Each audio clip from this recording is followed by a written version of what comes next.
السلام الله عليكم ورحمة الله تعالى وبركاته أصحابته كحرم والباهين ترنان وعليكم السلام يا وقت والباهين تهاي وعنا ونكسنا يا نذي الله هاي وصلوا على برنامج ككرجو وعلى باين وجهنا وحيابه ودن بيه كنا عاود مدى إست أفريقيا ما أنت أما عاوة أما حد وقت الحاضر كان برنامج قاعد ينسوا قدامنا توش كان واحد التاجية هاي مكان مردين وكفررتا مقالة جارسة وحيابه إسكبدلي حتى وحي كسبنت هاي برنامج كوحي لقب قادنا يا عبد الرشيد بنا سلو ومعصمنا قاسم قصفة دمان دواشة كنت حور بهنت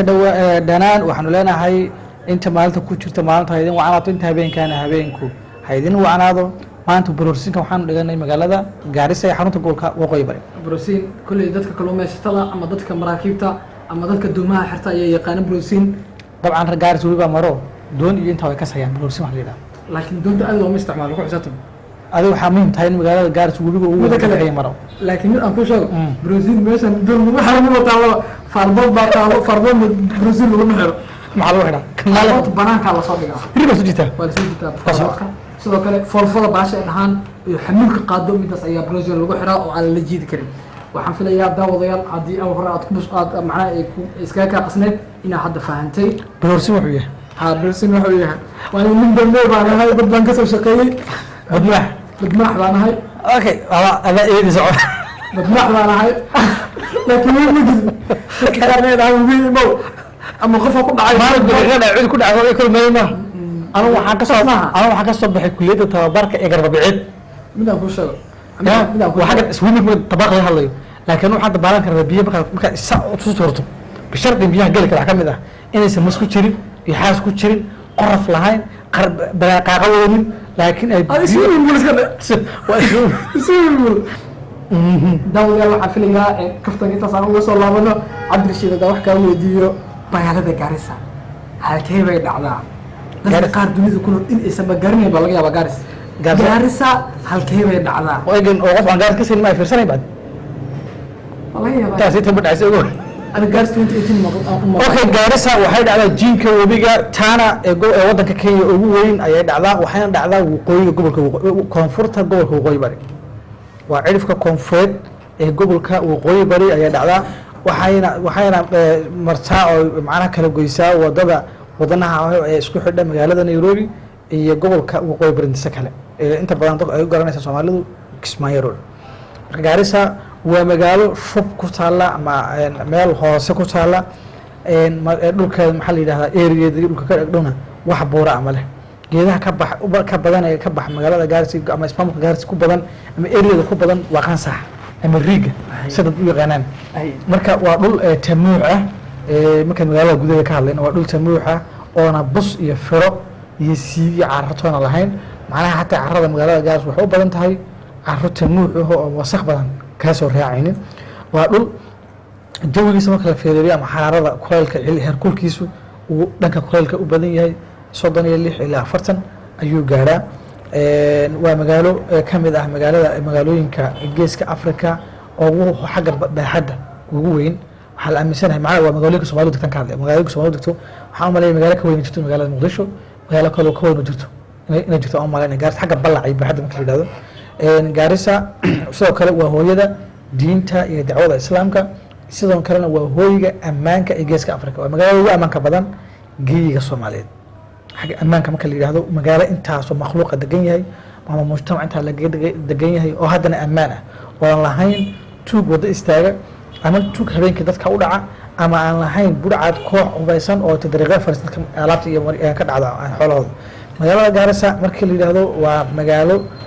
xagga diinta ay aad ugu horeysa waxaan u maleynay 200 iyo wax masjid ayaa ka dhisan oo masaajidada xilliga salaadaha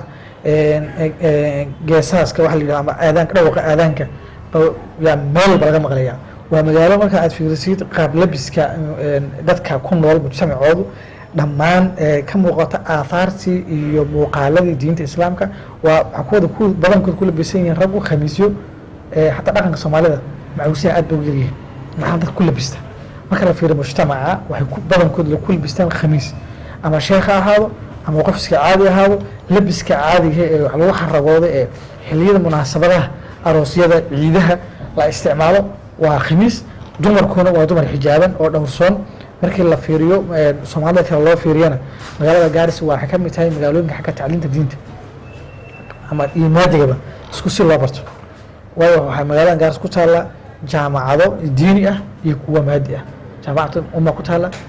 jaamacatu mustaqbal ba ku taala jaamacatu umma ku taala marka jaamacado kale oo jaamacad islaamiga ku yaala kuwa oo diinuhu ay jiraan oo kuwa maadiga ah secular education kan ku yaalan maxaa jirta madaaris 60kii laga soo bilaabo 63dii ilaa maanta madaaris baa dhisan magaalada Garissa madrasada Najax ugu horeysay waxaa jirta intaas oo macahad oo diini ah taas waa Garissa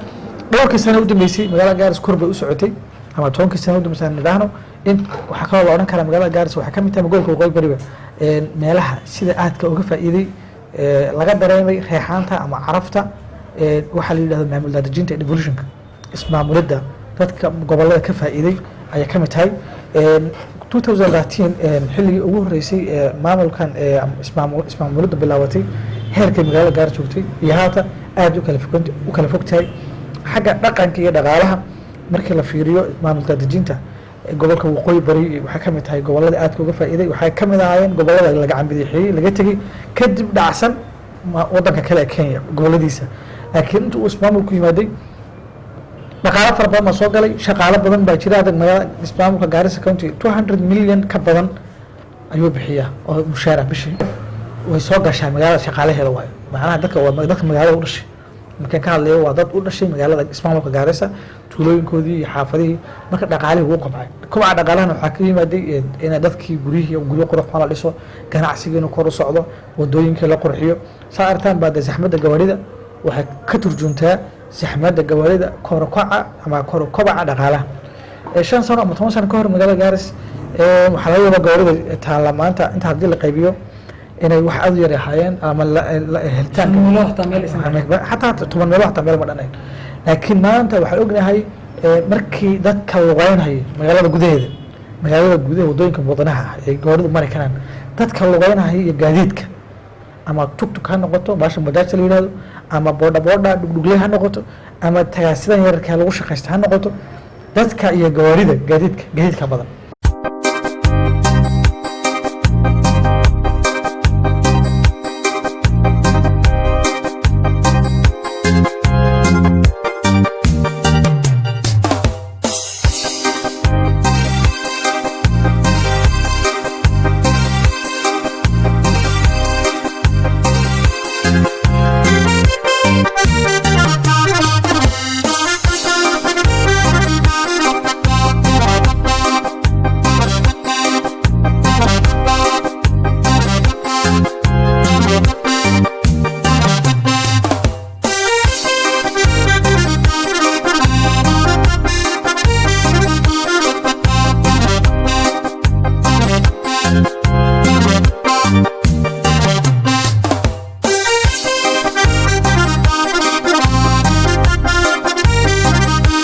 halkan aad inoo muuqata aad arkaysaan waa wadanaha ee magaalada Garissa oo Kismaayo Road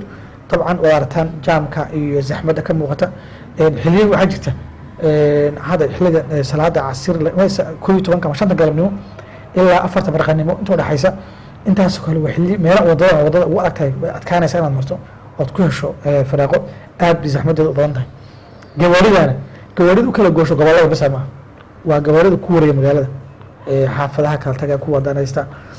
magaalada Garissa waxa soo galay intaas oo ka badan 12 shirkadood oo kamid ah shirkadaha basaska gaadiidka dadweynaha oo kala goosha gobolada magaalada Nairobi iyo magaalada ismaamulka Garissa dhexdiisa marka Garissa hadda waan arkaynay magaalada marka kor laga fiiriyo muuqaalka kore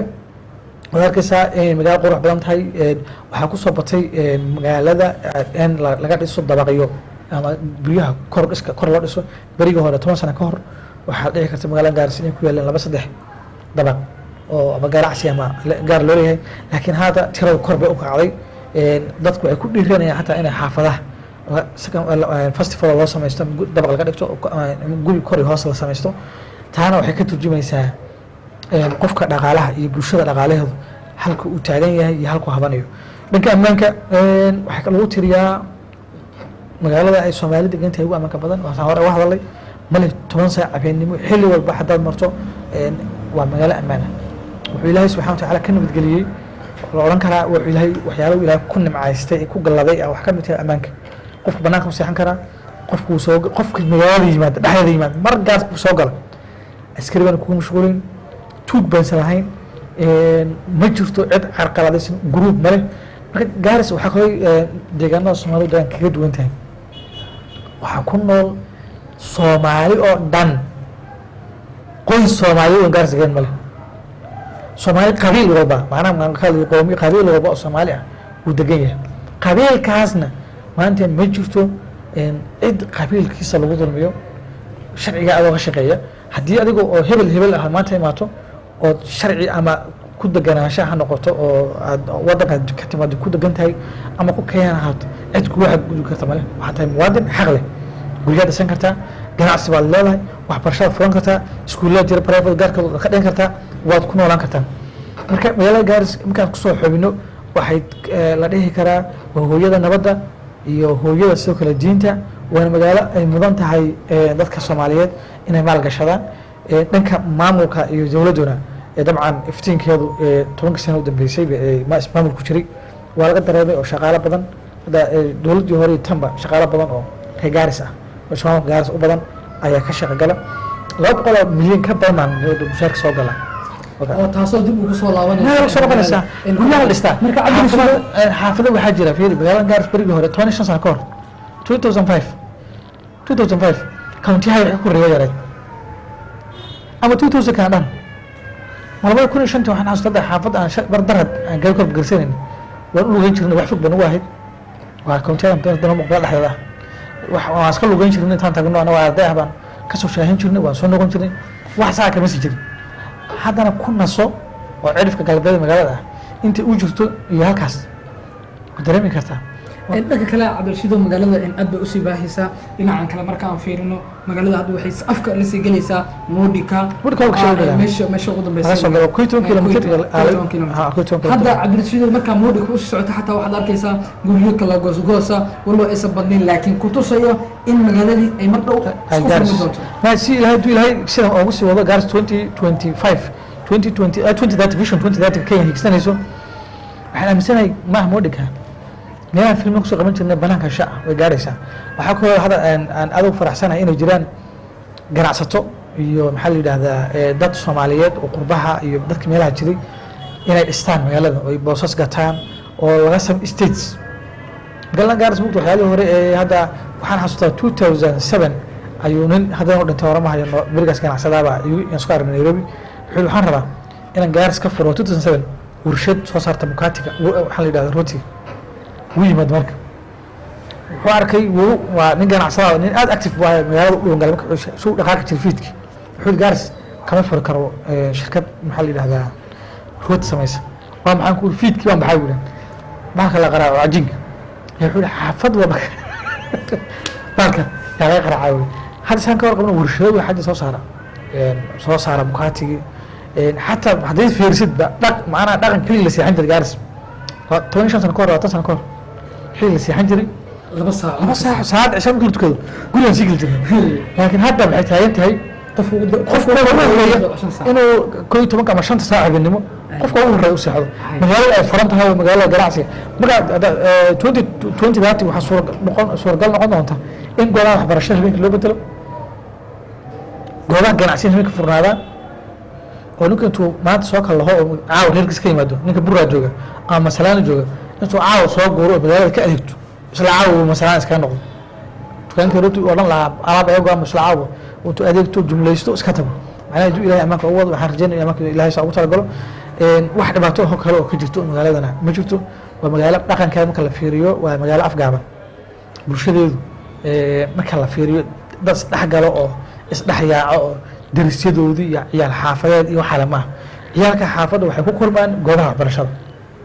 markii laga soo goobaha ma ciyaarta odan badnaa ciyaarta hadda bilaabanaysaa beriga hore tala ma jirin waa 5 sano dib ciyaarta iyo carruur isku imaata jir laakiin dhaqanka magaalada gaaris ilmaha waxay ku kulmaan goobta waxbarashada waxaan isku dubsan goobta waxbarashada laakiin hadda communication kan yimaaday ee dambe ee whatsappka iyo facebook iyo ayaa wuxuu sameeyay in carruurta tiiman buulo ay xaafad samaystaan oo ciyaaro samaystaan taana ma xumo nafsadooda waa isdhexgal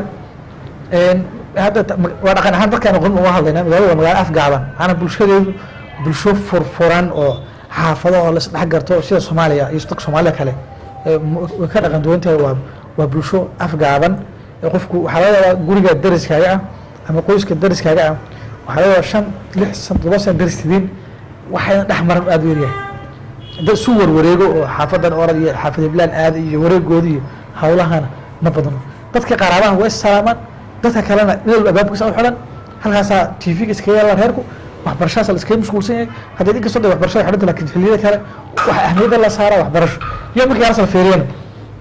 xilliga waxbarashada jirto waxay oran magaalada Gaaris 60% waa carruur inta cunug subaxii wadada taagan iyo inta cunug baag dhagta haysatay waxbarasho u shaqaalay inta cunug uniform qaba macnaha goobaha waxbarasho markii goobaha waxbarashada furnay waa cajiib marka dadkoona waa dad saa ugu mashquulsan carruurtooda waxbarasho ilba farqaaqaad badan gawarida dhagaxyeeyo saliga booliska la geeyo waxa la yiraahdaa carruur iyo 10 sano aan gaarin stationada la geeyo malaha cunugu ardaydu iskuulku mashquulsan yahay markuu soo u guuray xafado hirimada meeshu cunugu aadeen maamadu ka waraysayo iskuulka madrasada dugsiga xaafada wixii inta ka badan waa ninka dhalinyarada ee 16 sano ka weyn ama 17 sano ka weyn ee laga yaabo inuu carruur asxaabtiisa ah kula soo ciyaaro ambeer ama kubad magaalada xaafadaha gobolka magaalada waxaad cabdirashiid aad baad mahadsan tahay daawayaal waxaan filayaa hadda inaad ka bogatiin